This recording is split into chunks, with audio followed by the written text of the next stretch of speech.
الرحمن الرحیم انا انزلناہ فی لیلۃ القدر وما ادراک ما لیلۃ القدر لیلۃ القدر خیر من الف شہر تنزل الملائکۃ والروح فیہا بإذن ربہم من کل امر سلام ہی حتی مطلع الفجر صدق اللہ العلی العظیم وصدق رسولہ النبی الکریم۔ دعاؤں کی قبولی کے لیے، پریشانی کی دوری کے لیے، اللہ تعالیٰ کے بارگاہ میں اپنے تمام حاجات کے روائی کے لیے، بیماروں کے لیے خاص کر درخواست کی گئی شفا یابی کے لیے، پیارے ملک پاکستان کے مسائل کے حل کے لیے، دشمنان اسلام اور دشمنان اہل بیت کی نابودی کے لیے، ہم سب کی پریشانیوں کی دوری کے لیے، مرحومین اور شہداء کے درجات کی بلندی کے لیے، ہماری نئی نسلوں کی اصلاح کے لیے، تعجیل ظہور امام زمانہ درود پڑھ دیں محمد و آل محمد۔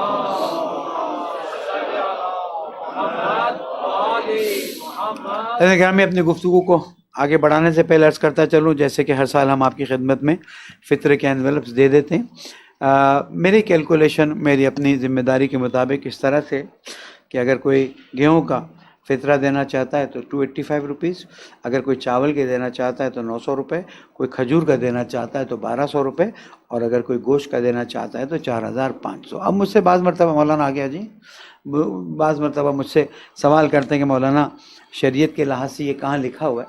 دیکھیے، شریعت نے کہا ہے کہ آپ فطرہ وہ دیں گے جو عام طور پر آپ کی غذا رہی ہو۔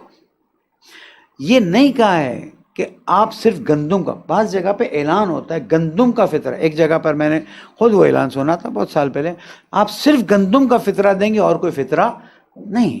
فطرہ وہ دیں گے جو ادھر کی یا اس جگہ کی یا ان لوگوں کی عام غذا ہے۔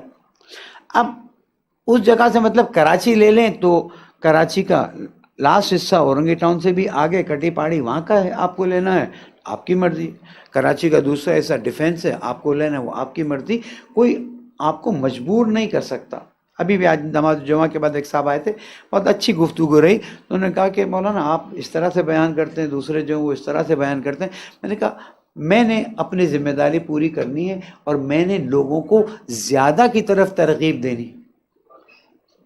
کلیئر بتا، دیکھیں گندم کا 285 روپے، اب کوئی کہتا ہے کہ نہیں میں تو گندم تو وہ جو 3 کلو لیتا ہوں وہ تو 150 روپے میں، بسم اللہ، ہمیں تو کوئی مسئلہ نہیں، اس گندم میں کچرا بھی ہے، اس گندم میں صفائی نہیں بھی، ہمارا نہیں ہے یہ پیسے، ہمیں نہیں چاہیے یہ پیسے، آپ کے اور اللہ کے درمیان میں فطرہ نکالنا ہے۔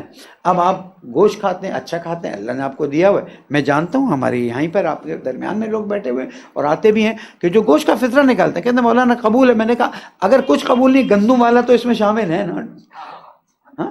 تو اللہ کے معاملے میں، ضرورت مندوں کے معاملے میں زیادہ کی طرف توجہ کیجیے، اللہ تعالیٰ کبھی کسی کا رکھتا نہیں ہے۔ حتیٰ ہم تو اس کے بھی قائل ہیں کہ اگر کوئی حاملہ ہے گھر میں تو اس حمل کا بھی آپ فطرہ نکالیے، اللہ تعالیٰ برکت دے گا۔ درود پڑھ دیں محمد والے۔ اور جیسے کہ شریعت میں اجازت ہے، ہم ایڈوانس میں لے لیتے ہیں اور پھر جب وقت آتا ہے تو اس کو اس حساب سے تقسیم کر دیتے ہیں، اور ہمارے یہاں ہمارے نام نہیں ہوتی، رسید نہیں دیتے ہیں، ہم انویلپ لے لیتے ہیں، سید ہو تو سید مارک کرتے ہیں، نان سید ہو تو نان مارک کرتے ہیں، سب کو پتہ ہے۔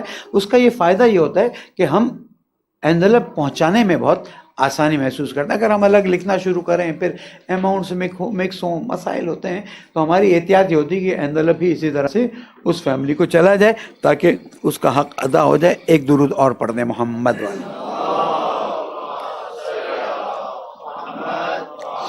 دوسرا میں عرض کروں گا کہ آن لائن بھی الحمدللہ بہت سے لوگ دیکھ رہے ہیں جو نہیں ہے شہر میں یا نہیں آ سکتے ہیں، وہ الگ بات ہے، لیکن باقیوں سے میں درخواست کروں گا کہ اجتماع کا جو ثواب اور فائدہ ہے وہ آن لائن کی بات نہیں بنتی ہے، اس لیے کہ جب آپ اجتماع میں بیٹھ کر دعا کرتے ہیں، ٹھیک ہے آن لائن بھی ایک طرح سے اجتماع سمجھا جائے گا، لیکن اجتماع میں بیٹھ کے جب دعا کرتے ہیں، بچے بھی دعا کر رہے ہیں، بڑے بھی دعا کر رہے ہیں، بچے بھی آمین کہہ رہے ہیں، بزرگ بھی کہہ رہے ہیں، بہنیں بھی، بیٹیاں بھی، تو وہاں معصوم کا قول ہے کہ جب اجتماع میں دعا کرتے ہو تو ایک کی آمین سے سب کی دعائیں قبول ہو جاتی ہیں۔ تو آج ہم انشاءاللہ اپنے لیے بھی، اپنے مرحومین کے لیے بھی، رشتہ داروں کے لیے بھی، لیکن اس وقت مسلمانوں پر جو برا وقت آیا ہوا ہے ایک، اور جو پاکستان پر برا وقت آیا ہوا ہے دو، اس کے لیے بہت زیادہ دل میں دعا کریں۔ میں بھی انشاءاللہ دعا کی طرف توجہ دلاؤں گا، اور اگر آج اللہ نے توفیق دی تو ایک خاص عمل جو آپ لوگوں نے پہلے نہیں کیا، ہم نے بھی نہیں کیا، آج ہم ساتھ مل کے کریں گے، اس میں آپ کو اپنی کوئی خاص حاجت ابھی سے سوچ لینا ہوگا انٹرول میں،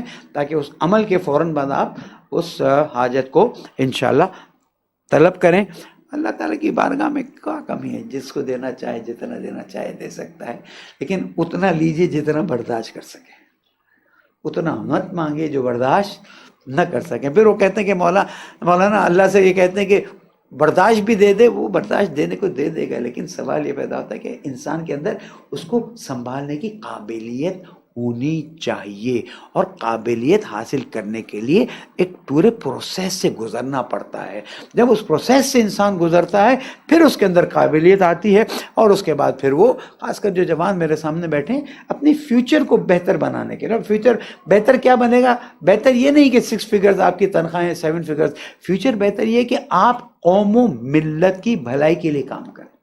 فیوچر یہ ہے کہ آپ قوم و ملت کو جہالت سے نکال کر ایک ایسے مرحلے پر لے کر آئیں کہ جس مرحلے میں قوم و ملت جہالت کی رسومات سے اپنے آپ کو دور کرے۔ آج جب آپ کوئی بات کرنے جاتے ہیں اور کہتے ہیں یہ تو ایسی رسم ہے جس کا دین سے کوئی تعلق نہیں ہے، تو باقاعدہ لڑنے مرنے کھڑے ہو جاتے ہیں۔ کیوں ایسا ہے؟ اس لیے کہ دین کو اس طرح سے نہیں سمجھا جس طرح سے سمجھنا چاہیے۔ ہم نہیں کہتے سب رسومات غلط ہیں، ہو ہی نہیں سکتا، بہت سی رسومات ہیں، بہت اچھی ہیں، پسند کی جاتی ہیں، ہم خود بھی اس میں شریک ہوتے ہیں، لیکن بعض رسومات ایسی ہوتی ہیں جس کو دین سجیسٹ نہیں کرتا ہے۔ جب ہم ان سے اکیلے میں بات کرتے ہیں تو بھی ناراض ہوتے ہیں، جب عمومی طور پر بات کرتے ہیں تو بھی ناراض ہوتے ہیں۔ تو ہم اگر اپنے جوانوں کے لیے دعا کریں کہ اللہ ان کو توفیق دے کہ قوم سے جہالت کو دور کریں۔ دیکھیں، جس دین کے ہم ماننے والے ہیں اس دین کی پہلی اور آخری چیز جو معجزے کے طور پر ہم لے کر اس وقت چل رہے ہیں وہ قرآن مجید ہے۔ قرآن مجید ایک کتاب ہے، ایک کامل کتاب ہے۔ زندگی کے تمام اصولوں کو خوبصورت انداز میں قرآن نے بیان کیا، رسول اکرم نے اس کی توجیہ فرمائی۔ دین دین علم ہے، دین دین عقل ہے، دین دین معرفت ہے۔ لیکن ہوتا کیا ہے کہ دین کو اس طرح سے نہیں لیتے ہیں، دین کو اس طرح سے نہیں سمجھتے۔ دیکھیں 2-3 آیتیں میں آپ کو کوٹ کرتا ہوں، پھر مولا کائنات کی زندگی پر آتا ہوں کہ آپ سب سے پہلی آیت جو بار بار کہتے رہیں، جو بار بار سمجھاتے رہیں، بسم اللہ الرحمن الرحیم، اقرأ بسم ربک الذی خلق، خلق الانسان من علق، اقرأ وربک الاکرم الذی علم بالقلم۔ اقرأ سے پڑھ، نماز نہیں، روزہ نہیں، حج نہیں، پڑھ، اقرأ بسم ربک الذی خلق، خلق الانسان من علق، پوری انسان کی خلقت کو بیان کر دیا، اور اس کے بعد الذی علم بالقلم، اس رب کے نام سے پڑھ جس نے تجھے قلم سے یاد کیا۔ مولانا اب تو قلم جا رہا ہے، اب تو قلم سے مراد صرف پین نہیں ہے، قلم سے مراد ہر وہ چیز ہے جس سے لکھا جا سکتا ہے۔ قیامت تک دنیا کتنی ترقی کر جاتی ہے ہمیں نہیں پتا ہے۔ اگر آج 25 سال میں اتنی ترقی کر گئی تو 50 سال میں اور 1,00,000 سال میں اور 1,00,000 سال میں کتنی ترقی کرے گی۔ اور جب ہمارے مولا واقع امام زمانہ عجل اللہ تعالیٰ فرج تشریف لائیں گے، اس وقت ترقی کا کیا حال ہوگا ہمیں نہیں پتا۔ ہم ترقی کی مثال قرآن مجید میں پائی جاتی ہے، قرآن مجید میں ترقی کی مثال پائی جاتی ہے۔ پورا حضرت سلیمان علیہ السلام کا واقعہ موجود ہے۔ ایک چڑیا، دیکھیں قرآن مجید میں اللہ تعالیٰ کیا فرماتا ہے کہ ہم نے حضرت سلیمان علیہ السلام کو وہ حکومت دی جو کسی اور کو نہیں۔ کتنی بڑی حکومت ہوگی، اس بڑی حکومت میں ان کی فوج بھی بتائے، اتنی بڑی فوج دی جو کبھی کسی کو نہیں۔ اس پوری فوج میں ایک حدود کی کتنی کیا سائز ہے، کیا ویلیو ہے۔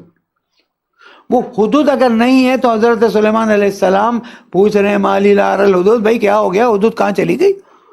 کوئی فیوریٹ پرندہ تھا، کیا تھا؟ نہیں، فوج کا ایک حصہ تھا، بغیر اجازت کے کیسے نکل گئے؟ یا تو کوئی بڑی خبر لے کر آئے یا پھر اس کو میں ذبح کر دوں گا۔ فوج بھی دیکھیں کیسی آج کل تو صرف مثلا اب خیر بتا رہے ہیں روبوٹس بن رہی ہیں، چڑیاں بھی بن رہی ہیں اور ماسکیٹوز بھی روبوٹس بن رہے ہیں۔ بنائیں جو کر سکتے ہیں کریں، لیکن انسان کے فائدے کے لیے کریں، انسان کے نقصان کے لیے نہ کریں۔ ابھی پتہ نہیں کہہ رہے ہیں کہ وہ ایک چپ بنایا ہے اور روبوٹ بنایا جو انسان کے برین میں اور ہارٹ میں جا کر چیزوں کو ٹھیک کر دے گا۔ اچھا ہے، آپ لوگوں کے لیے خوش قسمتی ہے، بہت کامیابی کی بات ہے۔ لیکن اس زمانے میں حضرت سلیمان پوچھ رہے کیا ہوا، واپس آئی، بولا بتاؤ کہاں گئی تھی؟ کہا میں ایسی خبر لے کر آیا ہوں جس کا آپ تصور بھی نہیں کر سکتے۔ نہیں کر سکتے. کہا کیا ہوا؟ میں نے ایک خاتون کو دیکھا حکومت, اور پھر پورا واقعہ جو آپ لوگوں کو معلوم ہے, مجھے اس میں ٹائم آگے نہیں استعمال کرنا ہے. وہاں پر پتہ چلتا ہے کہ انسانیت ایک زمانے میں کتنے کمال کی طرف گئی تھی, اور اب ہم پھر اس طرف جا رہے ہیں. سوال یہ پیدا ہوتا ہے, جو باب علم کے ماننے والے ہیں, جو مدینۃ العلم کے ماننے والے ہیں, قرآن جن کے لیے معجزہ ہے, آیا وہ اس کامیابی میں شریک ہیں یا نہیں ہیں؟ اگر ہیں تو سامنے آنا چاہیے, جیسے میں نے 19 سے پہلے دروس میں بیان کیا. اور اگر نہیں ہے تو کیوں؟ کیا کمی ہے میرے جوان بیٹے بیٹیوں میں؟ کیوں وہ پیچھے رہ جاتے ہیں؟ کیا مشکل ہے؟ اسکالرشپ کی ضرورت ہے, ہمت کریں, انشاءاللہ ہم بھی آپ کے ساتھ تعاون کریں گے, آگے بڑھیے. لیکن یہ اسکالرشپ کمائی کے لیے نہیں ہے, یہ اسکالرشپ انسانیت کی فکر کو کمال کی طرف لے جانے کے لیے. تب پتہ چلے ہم جو پڑھائی کر رہے ہیں, جو چیزیں کر رہے ہیں, وہ اپنے کمانے کے لیے کر رہے ہیں, برا نہیں ہے. لیکن کامیابی کی بات وہ نہیں ہے. کامیابی کی بات یہ ہے کہ آپ اس بہترین کائنات میں, جس کو اللہ تعالیٰ نے بنایا ہے, اتنا خوبصورت نظام ڈھونڈ کر لے کر آئیں. آپ کے پاس اقوال رسول اور معصومین علیہ السلام میں بہت سی گائیڈنس موجود ہیں, جس کو اگر آپ لے کر آگے بڑھیں, آپ کے لیے قرآن مجید میں اتنی گائیڈنس موجود ہے. تو میں یہ بات عرض کر رہا تھا, یہاں سے بات کو آگے بڑھاتا ہوں کہ دین علم ہے. حضور اکرم نے مکے کی جہالت کو ختم کیا, حضور اکرم نے مدینے کی جہالت کو ختم کیا, لیکن اس کے باوجود ایک بڑی تعداد جہالت اور نادانی میں پڑی رہ گئی.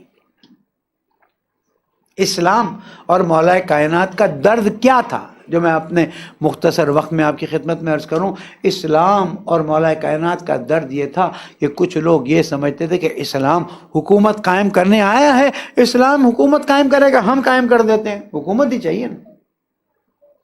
آپ دیکھیں کسی اسلام کے نام پر بنی ہوئی حکومت میں صحابی رسول کو ذبح کر کے, کس کو؟ صحابی, آج کل سارا مسئلہ یہی چل رہا ہے نا, صحابی رسول کو ذبح کر کے گدھے کی کھال میں ڈال کر آگ لگا دی جائے. اس سے مطلب کیا نکلتا ہے؟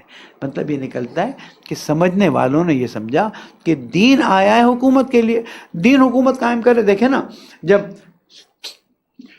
مولا کائنات کی شہادت ہو گئی, تھوڑا سا میں آگے جا کے پھر واپس آ جاؤں گا, مولا کائنات کی شہادت ہو گئی, اس کے بعد امام حسن علیہ السلام کے ساتھ جو 15 رمضان کو میں نے آپ میں سے جو تشریف فرما سے بیان کیا کہ کیا واقعات پیش ہے, کیا پیسہ ہے. اور کہنے والے نے کہا کہ میں نے اس لیے حکومت نہیں لی ہے کہ میں تمہیں نماز پڑھاؤں, میں تمہیں روزہ رکھوں, میں تمہیں عبادتیں کراؤں, میں یہ کراؤں, میں وہ کراؤں. تاریخ میں لکھا, میں نے حکومت لی تھا کہ تم پر حکومت کروں, میں تمہارا حاکم بن کر کے رہوں.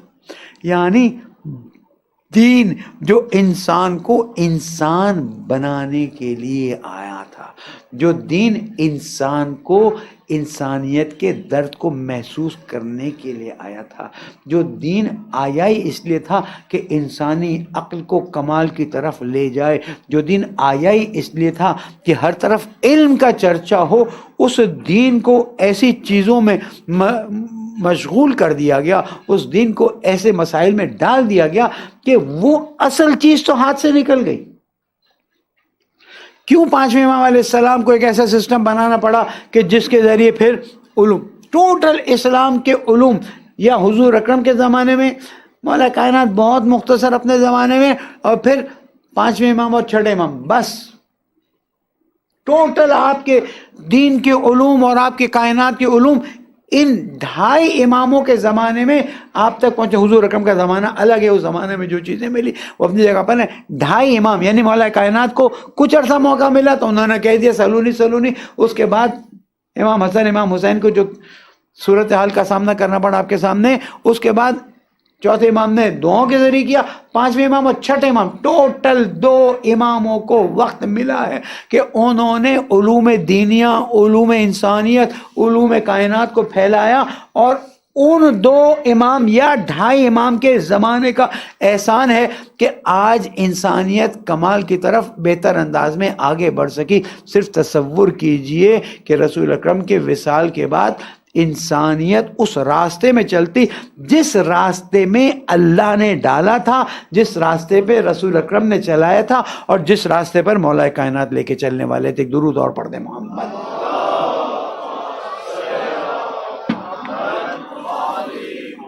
اور وہ راستہ کیا تھا؟ وہ راستہ یہ تھا کہ اللہ کے بندے بنو لیکن معرفت کے ساتھ، اللہ کی اطاعت کرو معرفت کے ساتھ، اللہ کے سامنے جھکو معرفت کے ساتھ۔ رسمی طور پر جھکنا اور رسمی طور پر آگے بڑھنا تو بہت سے دین والے کرتے ہیں، اللہ تعالیٰ کو یہ چیز پسند نہیں ہے کہ انسان بس ٹھیک ہے سب کر رہے ہیں تو ہم بھی کر رہے ہیں۔ یہ بھیڑ چال اسلام کو نہیں پسند ہے۔ اسلام کہتا ہے جو اسلام کو قبول کرے اور ایمان میں داخل ہو، اس کی فکر روشن ہو، وہ معرفت الہی میں آگے ہو، وہ تفکر کائنات میں آگے ہو، اور اگر خود آگے بڑھ کے اوروں کو فائدہ پہنچا سکتا ہے تو اس سے بہتر کوئی کام نہیں۔ لیکن نہ ہم نے نہ ہمارے محترمین نے کوئی ایسا راستہ نکالا کہ ہم آج اہل بیت کے پیغام کو آگے لے کے چلیں۔ ایک درد ہے وہ بیان کرتے، پھر مولا کائنات کی مصیبت اور مشکل کو بیان کرتا ہوں، یہی ہے، کچھ اور نئی چیز نہیں ہے۔ اور وہ درد یہ ہے کہ دین نے کہیں بھی کسی پر ٹونٹ نہیں کیا، دین نے کہیں بھی کسی پر ٹونٹ نہیں کیا۔ رسول اکرم کی زندگی دیکھ لیجئے، خاتون جنت کی زندگی دیکھ لیجئے، اور 12 کے 12 اماموں کی زندگی کے جتنے اقوال ہمارے پاس پڑے ہوئے ہیں، ملے ہوئے ہیں، حتیٰ مولا کائنات، دیکھیں مولا کائنات نے نہج البلاغہ میں شکایت کی ہے، موجود ہے خطبہ شکشقیہ۔ اگر کوئی کہتا ہے کہ جناب مولا کائنات، ابھی ایک یہ بھی مسئلہ شروع، مولا کائنات نے تو ان کے ساتھ وزیر بن کے کام کیا، آپ کو کیا پرابلم ہوئی ہے؟ مولا کائنات نے ان کے ساتھ وزیر بن کے نہیں کام کیا، مولا کائنات نے سکوت اختیار کیا، اس لیے کہ آپ جیسے ساتھی نہیں ملے۔ اگر آپ جیسے ساتھی ملے ہوتے تو صورتحال بالکل بھی ڈیفرنٹ ہوتی۔ کیوں؟ اس لیے کہ مولا کائنات نہیں چاہتے تھے کہ کائنات میں یہ بات لکھی جائے کہ علی نے خلاف، خود سے فرماتے ہیں نا، شمشیر نکالتا ہوں قیام کرتا ہوں تو ایک مشکل، قیام نہیں کرتا ہوں تو دوسری مشکل۔ قیام کرتا ہوں تو لوگ کہتے ہیں کہ کرسی کی خاطر علی، جس علی نے ہر چیز اللہ کی راہ میں دے دی، اس کو کرسی کی کیا پرواہ۔ ابن عباس یہ جو حکومت لے کر آئے ہو، اس وقت جب تیسری خلافت کے بعد مولا کائنات کو خلافت دی گئی تو اپنا نالین سی رہے تھے، پینے میں بس، فارسی میں لکھا۔ تو ابن عباس آئے اور کہاں کیا ہوا، کل لوگ آئے ہوئے ہیں، اور ابن عباس اب اس حکومت کا کیا پتا، پانی سر سے گزر گیا۔ مولا اب تو کوئی راستہ نہیں ہے، کہ کیسے کریں گے کام، سب چیزیں تو دوسرے راستوں پہ نکل گئی، جو راستہ اللہ نے طے کیا تھا وہ راستہ تو نہیں نظر آتا۔ کہا ابن عباس یہ بتاؤ میری یہ جوتی تمہارے نظر میں کیا حیثیت رکھتی ہے؟ مولا تو یہ پھینک دینے کے قابل ہے، اتنا آپ نے اس کو سیا ہے۔ کہا جس حکومت کو تم میرے پاس لے کر آئے ہو، میری نظر میں اب اس جوتی سے بھی اس کی ویلیو کم ہو گئی ہے۔ کیوں؟ اس لیے کہ جو نظام اللہ تعالیٰ نے دیا تھا 25 سال میں، وہ نظام، میں نہیں کہتا، آپ تاریخ اٹھا کے دیکھ لیجئے، جہاں رسول اکرم لوگوں کو سادگی کی زندگی گزارنے کی تلقین فرماتے تھے، وہاں پر کل میں نے تھوڑا سا ذکر کیا تھا یہاں کی مجلس میں کہ مرنے پر لوگوں کے سونے کے ڈالوں کو ہتھوڑوں سے توڑنا پڑا ہے تاکہ وارثوں میں تقسیم ہو جائے۔ علی نے فرمایا ابن عباس مگر یہ کہ میں لوگوں کے حقوق کو واپس دے سکوں، جو مال بیت المال سے نکالا گیا ہے، حتیٰ اگر اس سے کنیز خریدی گئی ہے یا نکاح کیا گیا ہے تو اس چیز کو ختم کروں اور واپس لا کر ڈالوں۔ اب دیکھیں مولا کائنات حکومت قائم کرنے کے لیے بھی شرط کیا کر رہے ہیں کہ اگر، پھر ایک اور جگہ پتہ ہے جس حکومت کی تم بات کر رہے ہو، میرے لیے بکری کے جو یہ ناک سے پانی نکلتا ہے اس سے بھی کم حیثیت ہے، مگر یہ کہ میں عدل قائم کر سکوں۔ تو دین ایک علم کی بنیاد پر اور ایک عدل کی بنیاد پر، علم، عقل، عدل اپنی جگہ پر، ان دو بنیادوں پر دین کو چلانے کے لیے اللہ نے قرآن بھی بھیجا۔ پورا قرآن کیا ہے؟ کتنی آیتیں ہیں خلافت کرنے کے بارے میں، کتنی آیتیں حکومت کے قانون بیان کر، اصول بیان کر دیے، ختم کر دی۔ امت نے اس کو کچھ اور سمجھا، کسی اور ڈائریکشن میں لگے۔ تو پہلی مصیبت جو میرے مولا پر وارد ہوئی وہ یہ ہے کہ لوگوں نے دین کو اس طرح سے نہیں لیا جس طرح سے لینا تھا۔ لوگوں نے دین کو حکومت چلانے کے لیے، مال جمع کرنے کے لیے استعمال کیا، اور تاریخ میں سب لکھا ہوا ہے. چھوڑ دیجئے شیعہ کتابوں کو، ہمارے اہل سنت بھائیوں کی کتابوں کو اٹھائیے اور پڑھیے تو آپ کو پتہ چلے گا کہ کس طرح سے لوگوں کو وراثتیں ملی ہیں، یا کس طرح سے لوگوں کو مال ملا ہے، پارٹی بازی ہوئی ہے.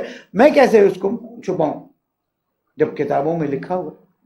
یعنی انسان دنیا سے جائے، تقوی اور معرفت کو ایک طرف چھوڑیں، اور جب مال تقسیم ہو تو پتہ چلے بہت سے نام ہیں، بڑی لسٹ ہے، جہاں پر میرے مولا فرماتے ہیں اے ابن حنیف، تیرا مولا زمین میں کسی زمین کا مالک نہیں ہے، ویسے تو پوری کائنات کے مالک،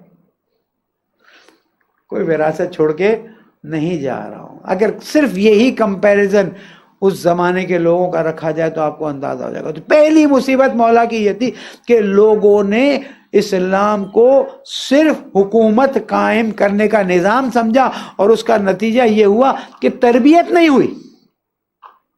یہ بات کو میں اس طرف لے کر، تربیت نہیں ہوئی. جب تربیت نہیں ہوئی تو اس کا نتیجہ یہ ہوا کہ لوگ مال اور دولت اور جنگ اور جدال کے پیچھے بھاگے، اور کوشش کی کہ جناب جتنی حکومتیں کھڑی ہو سکے، جتنا مال آ سکے، جو مل سکے ملے. یہاں تک کہ آپ کے سامنے واقعات ہیں، صرف ریپیٹ کرنا پڑتا ہے اس لیے کہ شہادت کے موقع پر ان چیزوں کی طرف توجہ دلانی ہوتی ہے کہ مولا کائنات سے وہ لوگ کہ جن میں سے ایک کو رسول اکرم نے مسجد نبوی میں دیکھا کہ مولا کائنات کو ایک شخص بڑے محبت سے دیکھ رہا ہے، بڑے پیار سے دیکھ رہا ہے. اے فلاں، اس وقت کیا ہوگا جب تو علی کے خلاف شمشیر نکال کے لے کر آئے گا؟ کہا یا رسول اللہ میں؟ کہاں کہ کیا کرے گا؟ کہا یا رسول اللہ میں شمشیر واپس اپنے نیام میں ڈال دوں گا. اور پھر وہ وقت آیا کہ جب ایک جنگ میں بصرہ میں، بلکہ جنگ جمل میں، اس میں کون سے ان کو بھی چھپانے لگے تو پھر میرے بچوں کو پتہ کیا چلے گا. جنگ جمل میں آنے والے شخص کو مولا کائنات نے آواز ادھر آ، اے فلاں. چند سالوں پہلے تک ہم ڈٹ کے نام لیتے تھے، اب نام لینے پہ مصیبتیں کھڑی ہوں. ہماری اپنی غلطیاں ہیں، ہم نے لوگوں کو ہوشیار کیا تو یہ چیزیں ہو رہی ہیں نا. لوگوں کو پتہ ہی نہیں تھا کیا ہو رہا ہے کیا نہیں ہو رہا ہے. ہمارے 1400 سال سے چیزیں چلی آ رہی ہیں، لوگوں کو 10-12 سال سے ہوش دلایا جا رہا ہے یا پرابلم کریٹ کی جا رہی ہے. جیسے میں نے کل بتایا، ماں، اماں اور بیٹا، اماں اور بیٹے کے درمیان جنگ کیسے ہو سکتی ہے؟ ابھی میں آ رہا تھا، میں نے خود بھی پوسٹر دیکھا، بینر بڑا سا دیکھا، اماں اور بیٹے کی ریلت، وصال، وفات. اماں اور بیٹے کے درمیان جنگ کیسے ہو سکتی ہے؟ جنگ جمل کس کے درمیان ہوئی؟ اماں عائشہ اور فرزند علی، ام المومنات ہے نا، امہات المومنات ہے نا، وہ انہوں نے اسی عنوان کو لے کر لکھا ہوا ہے. یہ جنگ کیسے ہو سکتی تھی؟ کیا ہوا؟ بہت چھوٹا سا بیک گراؤنڈ دیتا ہوں، بات تو بہت طولانی. یعنی پچھلی حکومت میں ہمیں بڑا اسپیشل مال ملتا تھا، ہم تو بیعت رضوان والے ہیں، ہم تو صلح حدیبیہ والے ہیں. ہمارا اپنا ایک جو سب کا حق ہے وہ تمہارا حق ہے. اسلام کا قانون یہی. علی ایسے تو کام نہیں چلے گا. جب بیعت لے رہے تھے مولا کائنات، وہ جب آئے، درود پڑھتے محمد و آل محمد.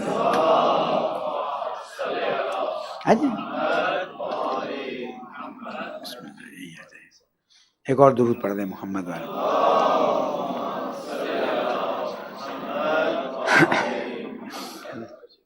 تو مولا کائنات جب بیعت لے رہے تھے کہا سوچ لو بیعت کرتے وقت ایسا نہ ہو کہ بعد میں تم بیعت سے پھر نہیں علی کیسے ہو سکتا ہے بیعت نہ لیں. بیعت کر لی گئی. اس کے بعد جب مال نہیں ملا تو جا رہے تھے، علی ہم عمرہ کرنا چاہتے ہیں. اچھا عمرہ یاد آ گیا تم کو؟ ہاں عمرہ کرنے جاتے ہیں. کہا ایسا کرو پھر سے بیعت کرو. کیوں بیعت کر رہا ہے؟ دیکھ پتا تھا اب فتنے کا سر اٹھ رہا ہے. وہ جو علی پر عشق برتتے تھے، عاشق تھے، رسول اکرم کے سامنے مسجد نبوی میں علی کو اتنی محبت سے دیکھ رہے تھے، ان کا یہ حال ہوا. دنیا، مال، عزت، شہرت، حسد، اس لیے کہ ان کی نظر میں یہ تھا کہ تیسری خلافت کے بعد ہو سکتا ہے وہی بن جائیں. یہ بھی تو مسئلہ تھا نا. جن کو بننا نہیں تھا ان کو بنا رہے تھے، جن کو بننا تھا ان کو بنانے کے لیے تیار نہیں تھے۔ نتیجہ کیا ہوا؟ صرف اس بات پر کہ تیسرے خلیفہ کے قتل میں نعوذ باللہ مولا کائنات کا ہاتھ تھا، اس لیے ہم نے فوج تیار کی ہے تاکہ تیسرے خلیفہ کے خون کا بدلہ لیا جائے۔ خون کا بدلہ سوائے وارثین کے کسی اور، جنازہ نہیں پڑھایا جا سکتا وارثین کے علاوہ کسی اور کی اجازت سے، تو خون کا بدلہ کیسے لیا جائے؟ جنگ جمل پوری کی پوری تیار کی گئی، اور بصرہ میں جا کر ایسے ایسے متقی اور پرہیزگار لوگوں کو مولا کائنات کے خلاف تیار کیا گیا کہ آپ تصور نہیں کر سکتے ہیں۔ صرف مال کی مانگ، ہوشیار ہو جائیے، یہ کہیں ایسا وقت نہ آئے کہ مال جو ہے وہ آپ کو ایک جگہ سے دوسری جگہ ٹرانسفر کر لے، اور یہ ایسی چیز ہے کہ کبھی بھی کسی کے لیے امتحان آ سکتا ہے۔ مولا کائنات نے بھی پھر لشکر تیار کیا، جیسے کہ اب کوفہ تشریف لے آئے تھے، لشکر تیار کر کے گئے، اور اس کے بعد مولا کائنات نے باقاعدہ کہا بھی کہ غلط کام کر رہے ہو، یہ جنگ نہیں ہونی چاہیے۔ اسی کی پہلی جنگ تھی جو مسلمانوں کے درمیان ہو رہی تھی۔ اس جملے پر کسی نے مجھے کہیں کہا تھا کہ پھر مسلمانوں کے درمیان جنگ کیسی ہوئی؟ تو میں نے کہا کہ جب تک پہلا تیر میرے مولا کی فوج کے خلاف نہیں چلتا تب تک تو اسلام پر ہیں نا۔ اس کے بعد صورتحال کیا ہوتی ہے وہ تو پھر دیکھیں عقیدے کے لحاظ سے کون سی چیز کیا ہوتی ہے۔ تیر نہیں چلایا، نوجوان کو قرآن کے ساتھ بھیجا کہ آؤ قرآن کے ذریعے ہم فیصلہ کرتے ہیں، نہیں مانا، اس نوجوان کو تیر مارا، تاریخ میں لکھا ہے وہ شہید ہو گیا، اس کو اٹھا کے لایا گیا، قرآن مجید کو اٹھا کے لایا گیا۔ اس کے بعد مسلمانوں نے کہا کہ مولا جنگ کیجئے، شروع کیجئے۔ مولا نے فرمایا میں نہیں چاہتا ہوں کہ تاریخ میں لکھا جائے کہ مسلمانوں کے خلاف پہلا تیر علی بن ابی طالب نے چلایا۔ مولا کائنات کی معرفت دیکھیے کس لیول پر کہ تاریخ میں، لیکن افسوس اس بات کا ہے کہ جو علم کا خزانہ تھا، جو معرفت کا خزانہ تھا، کیوں؟ اس لیے کہ خود فرمائے سلونی سلونی قبل ان تفقدونی، پوچھو پوچھو اس سے پہلے کہ میں تمہارے درمیان میں نہ رہوں۔ اور نتیجہ یہ ہے کہ بجائے اس کے کہ علوم کی گفتگو ہو، بجائے اس کے کہ کائنات کی حقیقتوں کو جاننے کی کوشش کی جائے، بجائے اس کے کہ لوگ اپنے عقول کے مسائل، عقلی مسائل کو حل کریں، لوگوں نے دنیاوی مسائل میں مولا کائنات کو مشغول کر دیا۔ اور پھر جب جنگ جمل ختم ہوئی تو میرے مولا گئے اور ایک ایک جنازے کو اپنی عصا سے سیدھا کیا، اور افسوس کیا کہ کاش تو یہ نہ کرتا، کاش تو ایسے نہ سوچتا۔ وہ جو بیماریاں ان کے دلوں میں تھیں ان کی طرف توجہ دلائی، کاش تو حسد نہ کرتا۔ ایک جگہ پر ہے کہ مولا کائنات نے فرمایا ایک جنازے کو سیدھا کیا اور سیدھا کر کے کہا کہ جس تیر کی دعا تو اللہ سے کرتا تھا کہ علی کے سینے پہ آئے، افسوس وہ تیر تیرے سینے پر آ گیا۔ مولا کائنات ٹونٹ نہیں کر رہے تھے، افسوس کر رہے تھے، جن کا کام یہ ہو کہ جہنمیوں کو جنت کی طرف کھینچا جائے۔ عاشور کے دن امام حسین علیہ السلام نے کیا کیا؟ مسلسل خطبہ، مسلسل تلقین، مسلسل توجہ دلانا، کیا ضرورت ہے؟ نہیں، ہم زمین پر بھیجے ہی اس لیے گئے ہیں کہ جہنمیوں کو جنت کی طرف بلائیں۔ لیکن اگر کوئی ہمارے خلاف ہو جائے، کوئی دین کے خلاف ہو جائے اور جہنم میں جانے کے لیے تیار ہو جائے تو پھر اس کے بعد مولا کیا کر سکتے؟ تو مولا کی پہلی مشکل یہ تھی کہ لوگوں نے جہالت کو علم پر پسند کیا، عقل کی باتوں کو، دلیل کو نادانی پر پسند کیا۔ نتیجہ یہ ہوا کہ مولا کائنات کو جنگوں کا سامنا کرنا پڑا، یہاں تک کہ دوسری جنگ، جنگ صفین شروع ہوتی ہے اور تقریباً 9 مہینے اور کچھ دن یہ جنگ چلتی ہے، ہزاروں لوگ کٹ جاتے ہیں، مر جاتے ہیں، اور اس میں جو مصیبت ہوتی ہے تاریخ نے اس کو بیان کیا ہے۔ آپ سوچیں مسلمان جب تک مولا کائنات کے لشکر کی طرف تیر نہیں چلا اسلام کا ہی نام لیں گے نا۔ اور اس فوج کو جو شام سے آئی تھی اس کو تیار کرنے کے لیے جب کسی نے کسی سے سوال کیا کہ کیا کا ارادہ ہے، میں نے سوچا ہے علی کے خلاف اب جنگ کا اعلان کر دوں۔ علی کے خلاف؟ میں ایک مشورہ دوں گا کہ کتنی فوج ہے؟ 1 لاکھ کی فوج ہے۔ کہا 1 لاکھ کی فوج کے لیے تو علی کی ذوالفقار ہی کافی ہے۔ ایسا کرو کہ تمہیں پتہ چلے کہ لوگ تمہارے دین پر ہیں، تم اعلان کر دو نماز جمعہ میں، کیونکہ جمعے کے دن سفر میں ہوں گے، ہم بدھ کو پڑھا رہے ہیں۔ اگر یہ تمہارے ساتھ ہیں ان معاملات میں تو تم جیت سکتے ہو، ورنہ تم جیت نہیں سکتے۔ کیا تاریخ میں لکھا ہوا ہے؟ جب یہ ہو گیا تو کہا اب تمہارے جیتنے کے امکانات زیادہ ہو گئے۔ جو دین انسان بنانے آیا تھا، بار بار یہ جملہ کہوں گا تاکہ آپ کے ذہن میں نہ آئے کہ مولا کائنات بھی جنگ میں لگے ہوئے تھے۔ مولا کائنات 25 سال کیوں نہیں جنگ کی؟ لوگوں کی ہدایت، لوگوں کی رہنمائی، کبھی میثم تمار کی تربیت ہو رہی ہے، کبھی کمیل بن زیاد کی تربیت ہو رہی ہے، کبھی کسی کی تربیت ہو رہی ہے، محمد بن ابی بکر کی تربیت ہو رہی ہے، تاکہ کچھ تو نمونے تربیت کر کے جاؤں، دنیا والوں کو پتہ رہے کہ کس طرح سے علی نے اپنے شاگردوں کی تربیت کی۔ لیکن جب جنگ صفین میں آتے ہیں، اب سوچیں مولا کائنات بتا رہے ہیں کہ رسول اکرم نے فرمایا ہے کہ دیکھو عمار یاسر کو جو لشکر قتل کرے گا وہ باغی ہوگا۔ اس سے زیادہ تو کھل کے رسول اکرم، جیسے آج کل شروع کیا گیا ہے اجتہادی غلطی، اجتہادی غلطی، اجتہادی غلطی، اجتہادی غلطی، آپ شریعت میں کہاں سے لے کر آئے ہیں؟ آپ نے سب کو معصوم کر، آپ کو پتہ ہے اس وقت جو گفتگو ہو رہی ہے اس گفتگو میں عمرو عاص جیسا شخص بھی معصومیت کے لیول پر جا رہا ہے۔ اگر قائد محترم آواز اٹھا رہے ہیں، علماء آواز اٹھا رہے ہیں، سلیبس کا مسئلہ بیان کر رہے ہیں، اس لیے نہیں ہے کہ جناب ہمیں بھی نمبر چاہیے، اس لیے کہ وہ چیزیں لائی جا رہی ہیں جس کو اہل سنت کے علماء خود قبول نہیں کرتے۔ تو پھر کسی نے پوچھا مولانا تو پھر وہ قیام کیوں نہیں کرتے؟ مسائل کھڑے کر دیے گئے ہیں، ایسے ایسے مسائل کہ آپ تصور نہیں کر سکتے۔ ہم دیکھتے ہیں آج کے زمانے میں جب ایسے مسائل آ گئے ہیں، اس زمانے میں مولا کائنات کے سامنے کیا مسائل آئے ہوں گے۔ لوگ جنگ صفین میں آئے ہیں اور لڑائی جنگ ہوئی ہے، اور جب جناب عمار یاسر شہید ہوئے ہیں تو آواز دی گئی عمار شہید کر دیے گئے، عمار شہید کر دیے گئے۔ کہا پھر تو ہم جنہوں نے حملہ کیا تھا اور شہید کیا تھا، کہا اس کا مطلب ہے ہم ناحق ہیں، ہم وہی قافلہ ہیں، قبیلہ ہیں، وہی لشکر ہے جس کو رسول اکرم نے فرمایا تھا کہ یہ گمراہ قافلہ ہوگا، قبیلہ ہوگا، لشکر ہوگا۔ پتہ ہے کیا توجہ کی گئی؟ دیکھیں مولا کائنات کی مشکل کیا ہے، توجہ کیا کی گئی؟ توجہ یہ کی گئی کہ جنگ کے میدان میں ہمارے یاسر کو لانے والا کون تھا؟ نادانی؟ عمار یاسر کو علی ابن ابی طالب علیہ السلام لے کر آئے ہیں، تو قاتل علی ہوئے یا ہم قاتل ہوئے؟ کیا پتہ ہے جواب ملا؟ بات تو صحیح کر رہے، اس کا مطلب ہے پھر ہمیں علی سے اور جنگ کرنی چاہیے۔ تاریخ بتاتی ہے کہ شام میں اس واقعے کے بعد گفتگو ہو رہی تھی، اور ظاہراً عمرو عاص اس کا بیٹا اور کچھ اور لوگ بھی تھے جو وہاں پر موجود تھے، تو بات ہوتے ہوتے کہا گیا کہ بہت برا ہوا، ہم نے اس لشکر سے مقابلہ کیا، اس لشکر سے جنگ کی جس میں ہمارے یاسر تھے، وہ شہید ہو گئے۔ تو پھر دلیل دینے والے نے، نام نہیں لیتا، سمجھتے ہیں شام میں کون تھا، دلیل دینے والے نے کہا کہ ہم نے تو ہمارے یاسر کو شہید نہیں کیا۔ کہا وہ تو علی لے کر آئے تھے، تو اس لیے وہ گناہگار ہیں، وہ خطا کار ہیں، اور اسی لیے پھر ہم نے علی سے جنگ کی ہے۔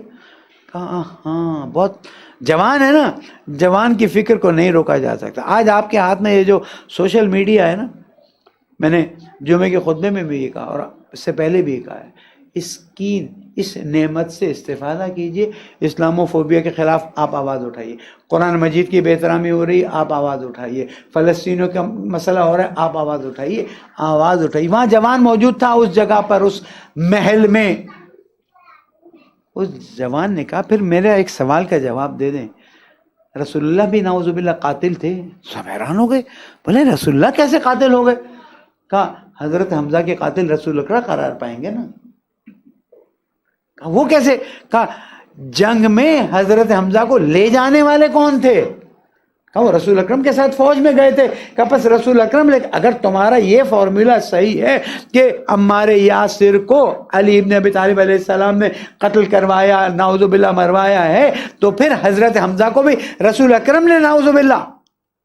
سب خاموش ہو گئے۔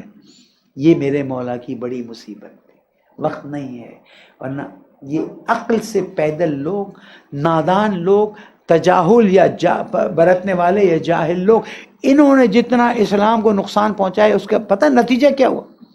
ایک پورا گروہ ایسا نکل آیا جو اسلام تو قبول کر کے بیٹھا ہوا تھا، لیکن اتنا خشک اسلام قبول کر کے بیٹھا تھا کہ اسلام میں بس جو ظاہری چیزیں ہیں اس کو اپنایا، اس کے علاوہ کسی چیز کو اپنانے کے لیے تیار نہیں تھے۔ جب یہ حکم کا معاملہ آیا اور دیکھا کہ یہ تو فیصلہ غلط ہو گیا۔ نہج البلاغہ پڑھیے گا، اس سال ہم نے آپ سے وعدہ لیا اپنے جو درس میں آنے والے ہیں اور جو میں نماز میں آنے والے ہیں کہ اس سال ایک قرآن کا پورا ترجمہ پڑھا جائے گا۔ میں ریکویسٹ کرتا ہوں خود بھی اور بچوں کے، ہفتے میں ایک دن بیٹھ جائیے، آدھا گھنٹہ بیٹھ جائیے، نہج البلاغہ کھولیے۔ ساری نہج البلاغہ نہیں پڑھ سکتے ہیں، آخری کلمات کے ساتھ علی سے اپنے آپ کو آشنا تو کیجئے نا، علی والا تو بنیے، تاکہ آپ کو محسوس ہو کہ میرے مولا کی فکر کیا تھی، میرے مولا کی روش کیا تھی، میرے مولا چاہتے کیا تھے۔ کیوں مولا آخر وقت میں جب وصیت فرماتے ہیں اے حسن حسین تم دونوں کو اور اپنے تمام فرزندوں کو جو قیامت تک آنے والے ہیں نصیحت کرتا ہوں اور وصیت کرتا ہوں، اور پھر وصیت کرنا شروع کرتے ہیں۔ مولا کا سب سے بڑا مسئلہ خود فرماتے ہیں، اور جب حکم کا مسئلہ آیا تو کیا نتیجہ نکلا؟ نتیجہ یہ نکلا کہ میرے مولا نے فرمایا کہ عبداللہ ابن عباس جائیں گے؟ کہا وہ تو آپ کے رشتہ دار ہیں۔ پھر اور نام لیے، وہ تو نہیں ہم بھیج سکتے۔ کہا پھر؟ کہا ایسے شخص کو بھجوانا ہے کہ جو نہ آپ کی طرف رہا ہو نہ اس کی طرف رہا ہو۔ اچھا بھائی، میرے مولا نے کہا اگر ضد پہ آئے ہو، 10,000 سے زیادہ لوگ ہیں، نادانی کا عروج ہے، اگر ٹھیک ہے۔ انہوں نے یہاں سے ایک شخص کو بھجوایا، وہاں سے ایک مکار شخص آیا۔ نتیجہ کیا ہوا؟ وہ ہوا جو تاریخ نے بیان کیا، اور ایک عجیب گما گم کی کیفیت ہو گئی، سمجھ نہیں آ رہی تھی کرنا کیا ہونا ہے۔ ایک پورا گروہ علی سے الگ ہوتا ہے اور آگے کہتا ہے علی ہم سے بھی گناہ ہوا، تم سے بھی گناہ ہوا، ہم توبہ کرتے ہیں، تم بھی توبہ کرو۔ اچھا امام ہے، انہیں کیا پتا، وہ تو سمجھتے ہیں جیسے ہم ہیں ویسے علی ہیں۔ علی امام ہیں، پوری کائنات کی امام ہے اور پہلے امام ہیں۔ انہوں نے فرمایا میں 1000 مرتبہ توبہ کر سکتا ہوں، لیکن تمہارے کہنے پہ توبہ نہیں کروں گا۔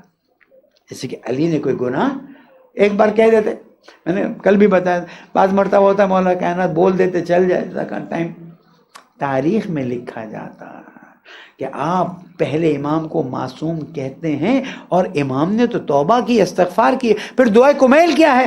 دعائے کمیل گناہوں سے معافی نہیں ہے، وہ ان کی معرفت کا لیول ہے، اور ہمیں پڑھانے کے لیے، ہمیں سکھانے کے لیے، ہمیں اللہ سے نزدیک کرنے کے لیے، پھر تو پوری صحیفہ کاملہ ہمارے لیے اعتراض کا باعث بن جائے گی کہ اس میں تو توبہ اور استغفار ہے۔ اور جس طرح سے دعا محمد سمالی میں آپ پڑھتے ہیں، آپ دیکھتے ہیں ترجمے میں کس طرح سے مولا کیا اپنے لیے کہہ رہے ہیں، مولا انسانیت اور امت کے لیے کہہ رہے ہیں۔ درود پڑھ دیں محمد والے۔ بس حضرت گرامی، اس واقعے کے بعد ایک پورا گروہ مولا کائنات سے الگ ہوتا ہے اور اعلان کرتا ہے نعوذ باللہ علی کافر ہو گئے، استغفر اللہ۔ کیوں؟ اس لیے کہ ایک ایسے شخص کو حکم بنایا جس کو حکم بنانے کی صلاحیت نہیں تھی، شرائط نہیں تھی۔ ہم نے بھی غلطی کی، اس نے بھی غلطی کی، ہم توبہ کرتے ہیں، یہ بھی توبہ کرے۔ نتیجہ یہ ہوا تیسری جنگ نہروان۔ اور جنگ نہروان کا حال یہ تھا کہ جب مولا نے اپنے سفیر کو بھیجا، ابن عباس کو بھیجا رضی اللہ تعالیٰ، جب وہ واپس آئے کہا علی بڑا مشکل کام ہوا۔ کیوں؟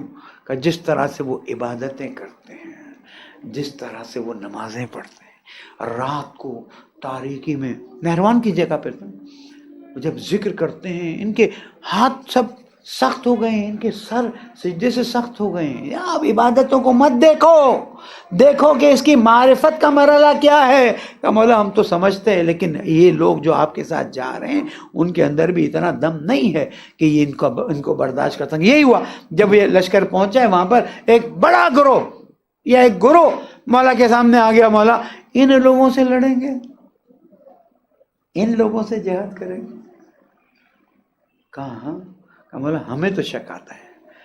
یہ بات جب میں نے تاریخ میں پڑھی نا، میں نے شکر کا سجدہ کیا۔ کیوں؟ میں نے کہا خدا نہ خواستہ میں بھی مولا کو ایک طرف سے دیکھتا، دوسری طرف سے ان کی عبادتیں دیکھتا، ایسا نہ ہو کہ میں بھی ان لوگوں میں ہو جاتا۔ جو مولا کا ہاتھ چوم چکے ہیں، آج نہیں سمجھتے کہ انحراف پھیلنے میں کوئی مشکل نہیں ہے۔ کیوں مشکل نہیں ہے؟ اسی لیے کہ ہم تو مولا کو معصوم کو دیکھ نہیں رہے، پھر بھی ایمان لے کر آئیں۔ اس لیے ہماری ایک منزلت ہے، ہمارا ایک مقام ہے۔ میں اس بات کو واضح کر دوں آپ لوگوں کے لیے کہ یاد رکھیے گا، یہ نہروان کی جنگ ہمارے لیے عبرت کا مقام ہے۔ اسی لیے کہا گیا ہے دعا کریں اللہم اجعل عواقب امورنا خیرا، پڑھنے والے ہمارے امور کا اختتام خیر پہ قرار دے دینا۔ کیوں؟ اس لیے کہ کوئی پتہ نہیں کس وقت ہے آپ کے کراچی میں جس نے 40 50 60 سال دین کی تبلیغ کی اور اب امام زمانہ کا منکر ہو کے بیٹھا ہوا ہے۔ خطرناک پوزیشن ہے۔ تو یہاں پر بھی یہی ہوا، نہروان کی جنگ میں ایک گروہ جو ہے مولانا نے کہا جاؤ تم یمن میں جا کے جنگ کرو، اور نتیجہ یہ ہوا ان سب کا کام تمام کیا، اور ایک جملہ فرمایا میں نے خوارج کے فتنے کی آنکھوں میں انگلیاں ڈال کے نکال دی ہیں، میرے بعد کسی میں جرت نہیں تھی کہ اس کو نکال سکے۔ فتنوں سے بچیے، یہ فتنے، یہ ظاہری عبادتیں، یہ ظاہری چیزیں جس سے لوگوں کو اپنے نزدیک لانے کی کوشش کی جاتی ہے، اس سے بچ کے رہیے گا۔ آج کی رات اور 23 کی رات دعا کیجیے گا کہ اللہ تعالی ہم سب کو انحراف سے بچائے۔ آپ دیکھیے وہاں تک حال پہنچتا ہے کہ جو شخص مولا کائنات کا ساتھ دینے والا تھا، ایک وقت شمشیر اٹھاتا ہے، ایک وقت تلوار اٹھاتا ہے، ضرب مارتا ہے۔ مولا کائنات فرماتے ہیں رخانہ کعبہ کے رب کی قسم علی کامیاب ہو گیا۔ عزاداروں 19 کی رات گزری، 20 کا دن آیا، طبیب کو لایا گیا۔ طبیب نے جب اندازہ کیا، جراح نے جب اندازہ کیا، بچوں کو بلایا، بلا کے کہا اے حسن و حسین اب علی رہ سکیں گے، آخر وقت آ گیا ہے۔ میرے مولا سے کہا وصیت کر لو عزیزو، میرے مولا کا آخری وقت آیا تھا۔ اپنے بچوں کو بلایا، تاریخ کے مطابق 18 بچے تھے جس میں سے ظاہراً 12 بیٹے تھے۔